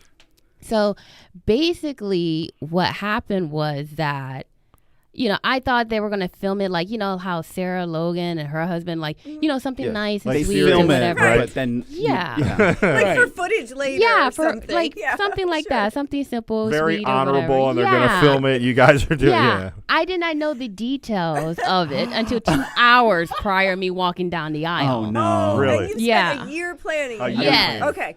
So I did not know 2 hours until walking down the aisle. So I'm like, okay. I thought it was not to be the ceremony. I thought it was like the reception, like, where everyone dancing or whatever. Right. I thought that. Which is where it would be appropriate. He is so lucky. He is so lucky that you were in wrestling and you had been in wrestling. Because Oh, I don't God. think you guys would have survived that. Oh Yeah, my God. Doing yeah, I that, don't you know think what I many mean? women Like would have the been like, resentment oh. that you would have had. Like he's lucky. If you weren't in wrestling, any I think normal girl that had put as much into that wedding. Oh, as I you think she did, wouldn't walk down the aisle. Yeah, Yeah, like she walked wouldn't. out. So Yeah. behind, she wouldn't, behind you, yeah. we have an image from the wedding, and I'm saying, knowing what's coming, you're just all grins, you're all smiles. Like you can't tell that in your brain. You're like, I'm gonna kill him in 2 hours and 5 minutes. I'm gonna kill him. Oh, so during that spot when Brewer, the referee, he showed up, I don't think anyone ever heard me, but I said, "Oh shit," right in between my teeth. Oh, Okay. yeah. So it's like you could tell the smile, but you could hear like, oh, So, yeah. So that day, believe it or not, between us all, like James had a meltdown when he was walking down. When he walked down the aisle and everything. So he had a meltdown before he had to walk down the aisle. So a lot of his buddies not only gave him like calm himself down, but also a lot of. Okay, see, Oh, this no. is the He tea. was- This is Right. the He was. right here. Thank you, Renee. Yeah, let's get into I'm this. seeing lines now. Right. So he had a little mental breakdown, which I don't understand it because we're already married, Right. So Right. he had like This is performance. This is- now, right. you know? This This is is like real. going to be on Raw. yeah. So he had a breakdown, and he's like, his friends didn't understand. I did not know because I'm in the other room, Right. like getting ready. His friends are like, "Well, you're already married." He's like, "Yeah, I know, but this is the end. This is the it. This is it, like a stamp on, like Right. So his friends like, gave him like, here, calm down, whatever. So he already walked in out. And then I guess like he saw me walking down the aisle with the red veil and everything. He leans over to EC3 and his groomsman. He's like, "Why on earth Renee look like Dolph Moore?" From like Queen Amidala, like with the red, like yeah. Yeah. See, I loved it. I loved it. Yeah. So just last week we had my ex-wife on here, and she brought up how like we got to where we come and we had a wrestling themed wedding, and she was in wrestling, but we got to right where she comes up and we're together, and I reach over to her and go, "God, I'm so freaking hungry." Because I hadn't eaten in 2 days, and I tried to explain. So here's validation. So if Kim is watching this, there's some validation here that sometimes guys, and you're nervous, you just say kind of something maybe not appropriate or Right. goofy, Right. at that moment, huh? Yeah, he was crying. He was crying and everything. But until he had like that. Yeah, He and then he was just said something kind of Yeah, goofy he's when you came out that he didn't necessarily, so. He's a crier, though. I get it. Remember. I get it. Remember when they did the releases the last year? He cried you on could Raw? could not watch his. It was so That genuine. was him. That was It genuine. was so genuine. him. I got teary-eyed watching it, and I've never met him, even though he's your husband. We've never met. But I got teary-eyed. Like, I felt his emotion. Yeah. Yeah. I felt that. Yeah. So now back to your wedding, real quick. Yeah.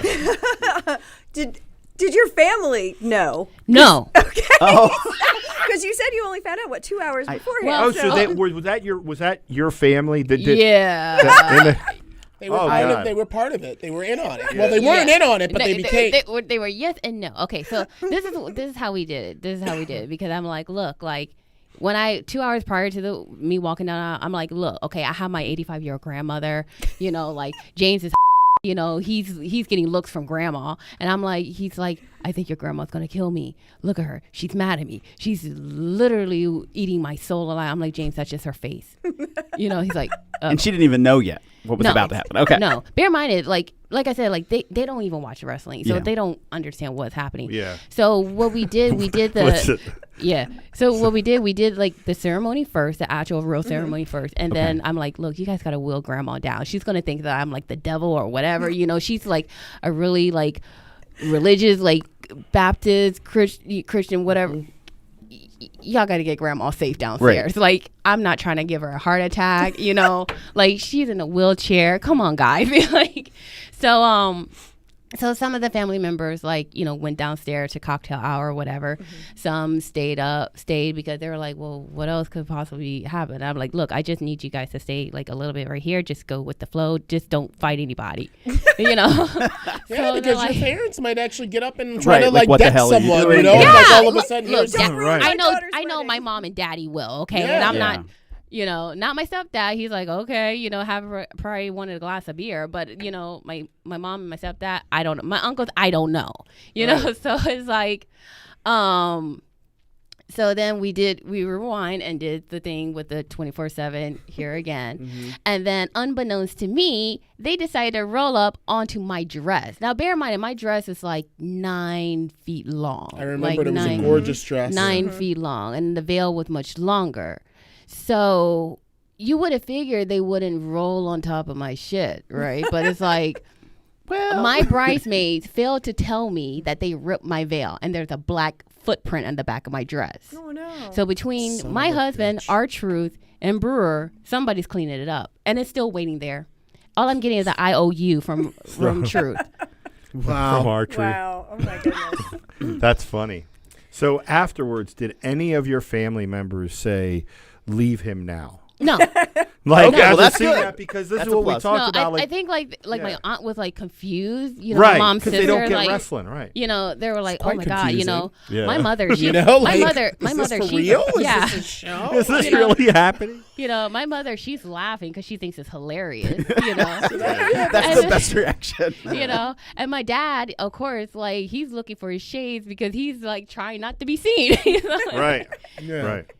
Oh, That's funny. So I gotta ask. That was one of those moments where, like, honestly, I've been watching Raw and I see a familiar face and I'm just like beaming with pride. Yeah. You know, to see someone that I know, that I've interacted with, that I've seen come up, appear on, you know, one of the most watched television programs, you know, weekly. But didn't we see you again appear on Raw Several like times. for like a Didn't you match? a couple times you started popping up. But you appeared for a match that never even went down, like, because there were a lot of like segments where you were. Was it the tag team match the tag team that you were talking about? I think so. Whatever it was, the match never happened. Like you were I thought you were standing there, and then like something happened. The match got thrown up, and you were declared the winner. Does that? Am I? Did you win the 24/7 title at one point? No. I never did get to win the 24/7 title. Okay. I feel like there was a segment where you were scheduled for a match and you were in the ring to fight, but then the match never took place. Like you didn't actually get that opportunity to wrestle on Raw. Maybe because the title got taken off of Drake at some point. Maybe. Yeah. Yeah. Yeah. Okay. Yeah, There was something there was wonky like that. Like, yeah, something wonky. you're about to fight. Oh, they want his title. Yeah. Yeah. Yes, that was it. Yeah, you were about to fight, and then some chicanery happened that took. Yeah. Oh Because God. you were on a couple segments. Yeah, it was so You many. were also in It- the Mae Young Classic too. Yeah, I did the Mae Young Classic. I wrestled against Candice LeRae. You know, I also was like a Rosebud, so I was there remember for that. like multiple times. I dressed up as Laura Croft, you know, back then. Gosh, yeah. I've done like, gosh, there were so many that I've done with these guys, and you know, they're all great. You know, like I absolutely love like working with these guys. And then the day that I got cleared with my knee was the day that I had a tag match with my husband against Carmella and R-Truth. So Is that what you're talking about? That may have been. Did that match go Did you down? actually Yeah, do a match? yeah, You did the yeah. match. So you wrestled in the match. well, cat fight. Cat fight. Yeah. Cat fight. Okay. You know, because like I told them, like, look, like I got cleared, but I don't know how much I could possibly do. Right. Oh, gotcha. okay. So you got Yeah, checked in your yeah. knee. Yeah. Yeah, you So know, that might be what I'm thinking about because I remember being excited. I'm like, oh God, Renee's gonna get to wrestle on Raw. yeah, but- that was me being extra precautionary I on see. myself. Okay. Yeah, you just Okay. didn't That want to makes take a sense. chance because Right. you Yeah. just I just got cleared like that God day. forbid you come back and then re-tear something. And then Yeah, and all I'm that like, was for oh my nothing. God, I can't do this again. You know, like, Right. Okay. Yeah, well, I mean that's just a testament to the family that you started your foundation, MCW Pro. Essentially, you know how to handle yourself in any situation, whether it be the wedding getting turned into a segment or whatever have you. yeah, and then the honeymoon. We still have not gone on our honeymoon as of today. And wasn't there a bit where it was like you haven't been able to consummate the marriage No, yet? no. Well, that was a bit, right? That was a bit. I mean, I know obviously that that's was not it. Oh, the bedroom scene. Yeah. The bedroom Like scene. you guys, they teased that for a couple weeks. Like you guys had never consummated the Everyone's marriage. still trying to figure it out. I mean, like, there's no honeymoon, you guys. Nothing's not going on. Yeah. Yeah, he's got to wait.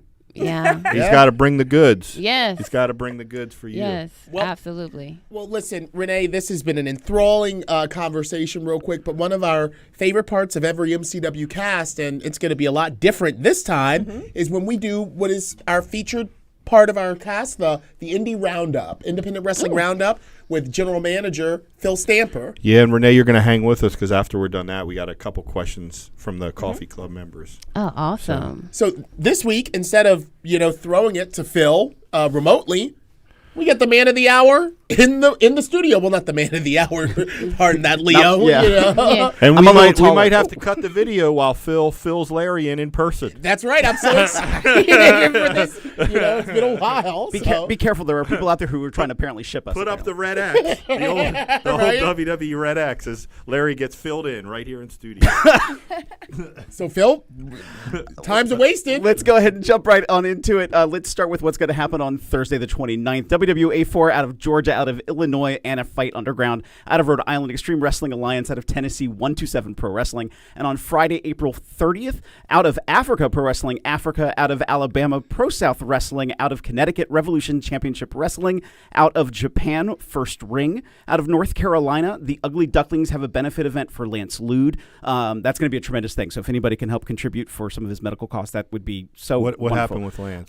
Lance has had some different medical issues over time, and he recently had some surgery to, I believe, remove some tumorous growths. And so he's been on the mend for some time. So Colby Carino is coordinating a benefit event for Steve him. Carino's son, for Yes. those that don't know. Right? And it's so weird when I look at Colby because I was like, I remember your first match when you were 3 years old, and now you're a man. A man with a son of his own. Right. So he's putting together this event. There's a lot of talent, especially from that Mid-Atlantic area, that are going to be down there for the benefit event. So go check that out. It's just the Ugly Ducklings benefit being run by Colby Carino and by Steve Carino's promotion, PWF down in North Carolina. Out of Ohio, Future Great Wrestling. Out of Tennessee, Resolute Wrestling and Southern Wrestling Federation, as well as UWLA. And then out of Texas, Global Wrestling Federation and Gulf Coast Wrestling Alliance. Then we go to Saturday, the 1st of May. We're already to May. Yeah, May 1st. Hard to believe. We're flying through 2021. In Arkansas, Revolutionary Wrestling Entertainment. Out of California, Fist Combat. Out of Delaware, Delaware Championship Wrestling. Out of Florida, Coastal Championship Wrestling, Legacy Classic Championship Wrestling, Magic City Championship Wrestling. Then out of Georgia, Lariato Pro Wrestling, Renegade Championship Wrestling. Out of Illinois, Frontline Pro and Stride Pro Wrestling, as well as 01 USA. Out of Indiana, Warrior Pro. Out of Mississippi, Pro Wrestling 225. Out of Missouri, World League Wrestling. Out of New Jersey, East Coast Wrestling Association. Out of Nevada, Super Beast Training Compound. Out of North Carolina, American Lucha Wrestling, NAWA Pro Wrestling, Extreme World Wrestling. And then out of Ohio, Ascend Pro Wrestling.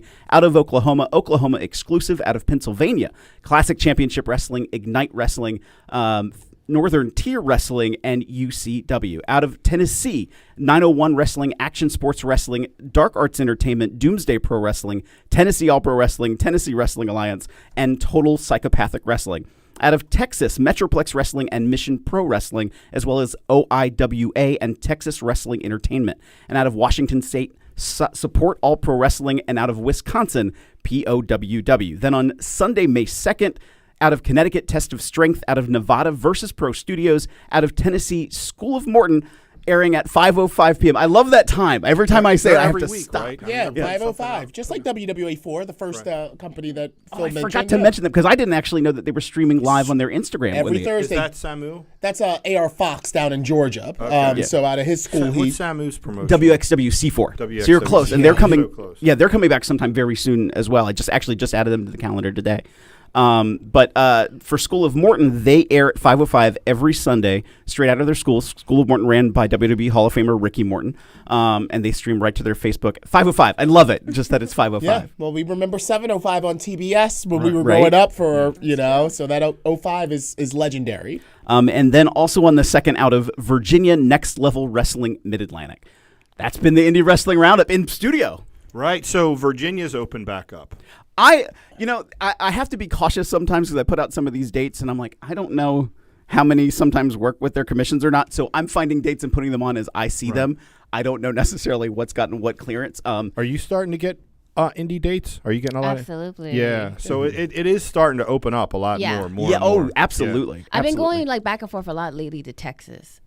Right. Yeah. Yeah. Well, I don't think Texas ever shut down. Yeah. No, never. They kind of tried to break away years ago. I know. So I had my screen open to get ready for this, and I actually had a promoter contact me and was like, ask me a question about an event, and they were like, "Oh, I just got Renee Michelle," and I'm like, I'm literally sitting 3 feet from her. Yeah. Oh, just now. Just now. I was like, really? Where's that event at? Give it a plug. Ignite Wrestling down in Florida. Yes.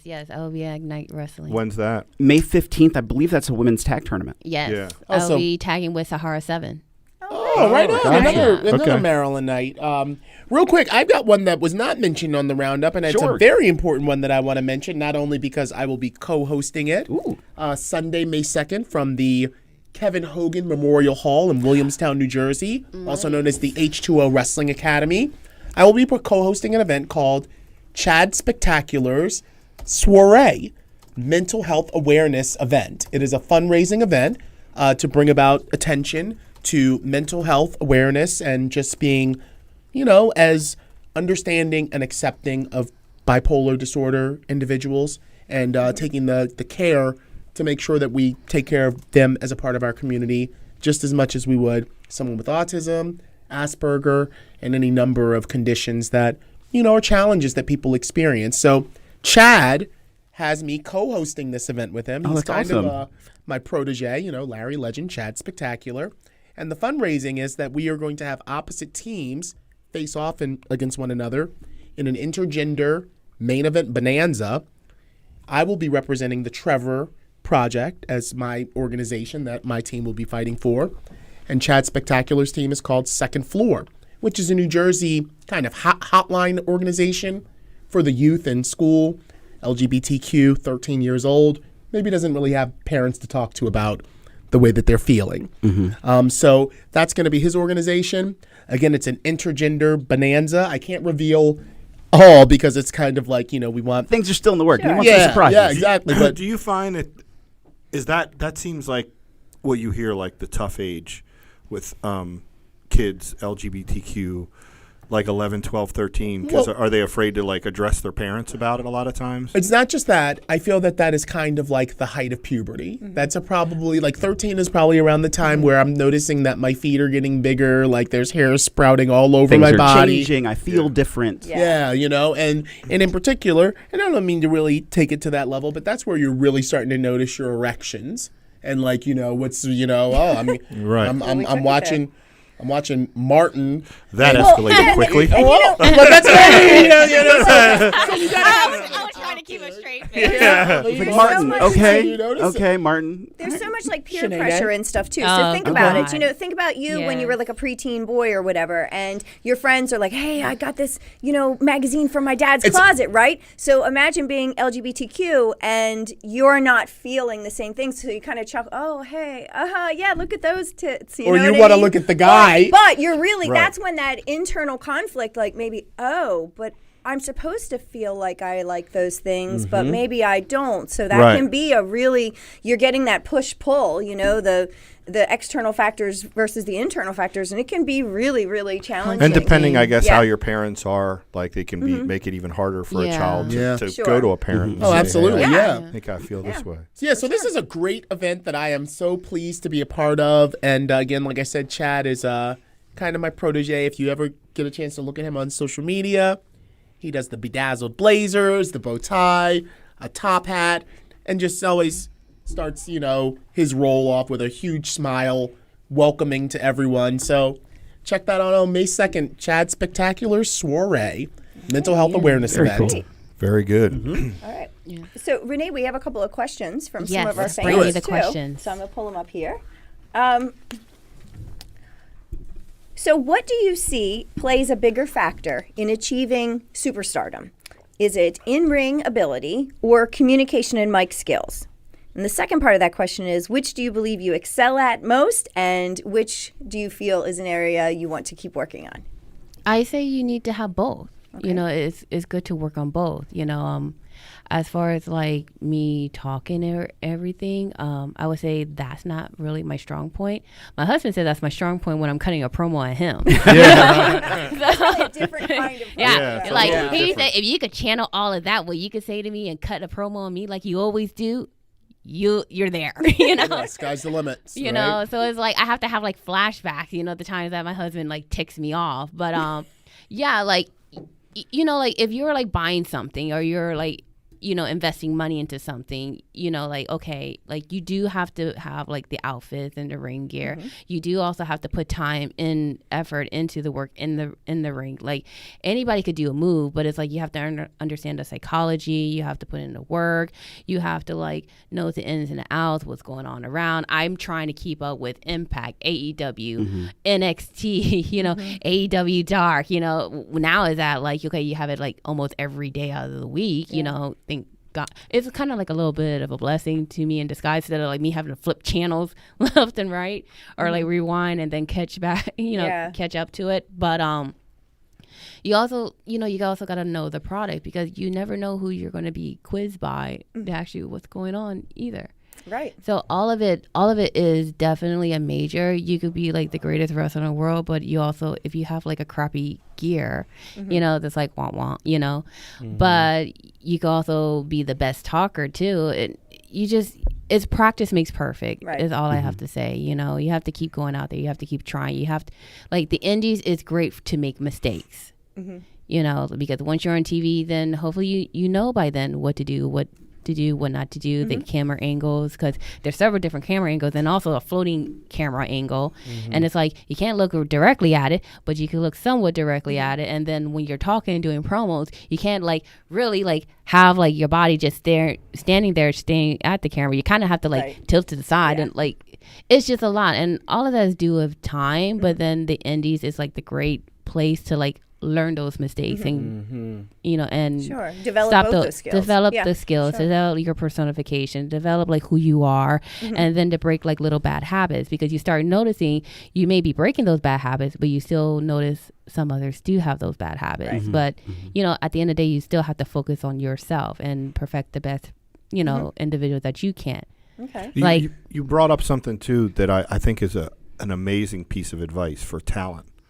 When you're talking about like knowing the product, like if you're going to like AEW or Impact, right, to study the product, right, because the last thing you want is, say, you get an opportunity with AEW and someone like Chris Jericho or someone in the office kind of starts talking to you about AEW, and you don't want to be like, oh, I don't know what you mean. I don't I don't watch this stuff, and then they're going to be like, well, why you want to work here but you don't know. Years ago I got like that's a great piece of advice for talent that is trying to get a job in the major companies, that you should know those products. And it's like with Jericho, like I have all the amount of respect for him in the world. And it's so funny because how the way he started, he was 3 months into the business before he was thrown out there, and I was 3 months in, and then both of our careers was in Japan. So it's like, it's funny. So like him and I, we definitely have like a connection to that, like how we both started, and then have most of our careers was like over in Japan. Right. Right. So what yeah. were you gonna contribute there? I was going to say a few years ago, I got interviewed for a creative position at WWE, and the first question was, well, can you put together a script, and we need to understand that you know the product and that you're up to date on all the stories. And yeah, it was like on the fly, like write this script right now, and it was like, okay, here you go. And they sent it in, and they were like, oh, well, the feedback I got was from a friend who was there, and was like, this is a little too marky. You might know too much about the product. Right. And I mean, you just think like it could be like that person offensive. I mean, say you're getting AEW and like a Tony Khan walks over to talk to you, and then he starts asking you and like about the show or the company, and you're like, oh, I don't know. And then he thinks, oh, well, like she doesn't know anything about the company, but she wants me to give her a paycheck. Yeah. Right. You know what I mean? So it really is a good piece of advice. It's like any job that you go into. I was just like gonna say that. Any job that you go into, you hand your resume. Let's say if you wanted to work for Booz Allen Hamilton or the CIA, FBI, NCTC, DNI, and then like, okay, you want to work here. Why do you want to work here? Yeah. Like You get an opportunity at Impact, even if you've never watched Impact. Well, figure it out. Right. Know who the people in charge are, who the office people, how long they've been there, the history. Just get a brief education before you go and have that tryout match or something. So if that opportunity does present itself, you don't seem like a fool. Right. And you know what I mean? Because an opportunity could be, you could achieve an opportunity or lose an opportunity like that. And it's like I don't expect everybody to know like everything, like the ins and outs of the business, but do have like some sort of like bullet basic points. understanding, right? A basic understanding. Speaking of doing your homework, that leads me to the second question. Great, Tara. Which is, who's been the biggest wrestling influence on your career? We know that you weren't a wrestling fan before you started your career, but now that you're here, who is it that you look to for influence and guidance? And you can say your husband Besides if you me. want to. Well, of course, I always call Dan. I'm like, Dan, I need some advice here. The Like question from the Dan, fans is like besides your husband. So, besides my husband. but yeah, who's been an influence on your career? Would it have to be male or female? It can be either. It can be. They actually the fan asked from MCW and outside MCW, so you can take it. So Dan, I always say like even in all my interviews, Dan is like my wrestling dad. Like he basically adopted me. Took me under his wing. So any type of like major advice that I always like contact Dan. Dan is kind of like chill me out. Cheerleader Melissa. I absolutely love Melissa. She was actually one of my bridesmaids. Especially during the whole 24/7 segment. So, I asked for her for advice. I would say like Jericho, he's always been like very influential. He always gives me like great advice. Like, even like when I was at AEW, I asked him and Dash Wilder and stuff like, hey, can you watch my match? Like, can you give me critiques? Like I need, and they tell it like it is, they have no filter. And that I truly do appreciate. They're not gonna like, oh, that's good, and don't really like go behind my back. Right. Like they give you useful feedback. Yeah. Like that's like the whole like giving false information or false. Right. Yeah. Like it does not help me or anyone Right. Doesn't help improve. anyone. It doesn't. Like you could tell someone, oh yeah, you did great, but then it's like, oh God, this girl's some crap. Like. Right. I don't want that. That's not how I'm going to improve. That's not how women are going to improve. And with some women, they're going to have a little bit of tougher skin. Like it's great to have critiques, because how are you ever going to learn, or how are you ever going to get better if someone's not chewing your ass out and telling you like it is? Right. Good point. All right. And another question is for the new fans that might see your name on the card. As we mentioned, you're working all over the place. So you're going to encounter some people who maybe don't know Renee Michelle. For the new fan that sees your name on the card but has never seen you work, what can they expect from a Renee Michelle match? A little bit of sass, a little bit of spice. I'm right now, like I used to do like a lot of moves, because, I wanted to get at like, oh, I could do this. And now I'm at a point where I try to work smarter and not harder, but I'm more so of, I would say, a character now than so much like, I get it that now, like a lot of girls, we're at this era where we could wrestle just as well as the men and this, that, and there. I don't mind having both. I don't mind being that sex bomb kitten, but also I could also tear it up in the ring if I so choose to. So you get a flip of a coin with me. Like I could be the most, it's like a, like a rose, you go, it all depends on how you water me. I could be soft as a rose or sharp as a thorn. Well said. Right, well said. Excellent. I think that's a great place to to finish this Finish up. that up. And Yeah. wrap it up. Thank Yeah, it's been a fun episode. A great conversation with Renee Michelle. was Fun all Yeah. over the world, in fact. Indeed. Yeah, but the it's like- internationally known. But it's like, as far as like, like advice, it's like I love like asking advice, like from my husband for sure, EC3. I train now over at Flatbacks Pro Wrestling, which is located in Florida, and that's Sean Spears. Sean Spears and Tyler Breeze, like those are my guys. Like they're So also you're like, training there regularly too. yeah, like they're my mentors, and they get on me all the time. They Right. like get on me, especially because at times I'm quiet, and they're going like, "We can't hear you, Renee. Yeah. Scream louder!" like, And wrestling is where you pick up so many mentors. It Yeah. really is hard to And- get a question like that and narrow it down to one or two people, especially Yeah. if it's someone as traveled as you, Yeah, and because then- you pick up so many different mentors. yes, and then Chigusa Nagio. Yeah, you don't want to forget about Yakuza, Right. you know? Yeah, Chigusa Yeah. Nagio. She Yeah. still today calls me, contacts me, check up Yeah. on me. I call her Pama, like Mama Papa. So she's my Pama, and she always say, oh, my daughter, how are you? Where you been? What you been Yeah. up to? I mean, that's, It is unfair to just say like. I'm one not or gonna two say people, right. yeah, I'm not Yeah. gonna say one or two, because I have plethora, like depending on where I'm like traveling at and stuff. Yeah. Like there's a mentor in Japan, which is Chigusa. Throughout like with everything, there's Jericho, there's Tyler Breeze, there's Sean Spears, there's Dash Wilder, there's EC3, there's my husband. Right. And James, like he's so like. He is a genius in wrestling. It's ridiculous. And he's a wrestling encyclopedia. He will tell you, if you show him like a snippet of a picture, not the whole picture, but you show him a snippet of a picture, he will know who it is, what year it is, what WrestleMania, whatever, and who was in the ring and the finish. It sounds like John here, who I works was on just gonna say John here, who works on the cast with us. He's behind the scenes, yeah. he tells me all the time. Like I'll bring something up, and he'll say, "Oh, that was Michael's 8th Avenue, Glen Burnie, December 2." I'm like, "What the hell?" That is a so- special gift that I do not have. I can Yes, barely remember absolutely. what happened yesterday. So, all right. Well, it has been an absolute pleasure, and it was really good that we were able to get you in studio and didn't have to do this like via Zoom. as I'm traveled really as happy we you could work are, this in. yeah. We're happy to Yeah. have, Have you. you in studio. So, well, thank you. And once we get up and running again, you'll be back here. You're one of our OGs. So we look forward to having you back in an MCW ring really soon. Yep. And we look forward to having all of you fans join us again next Tuesday at 8 for another exciting edition of the MCW Cast.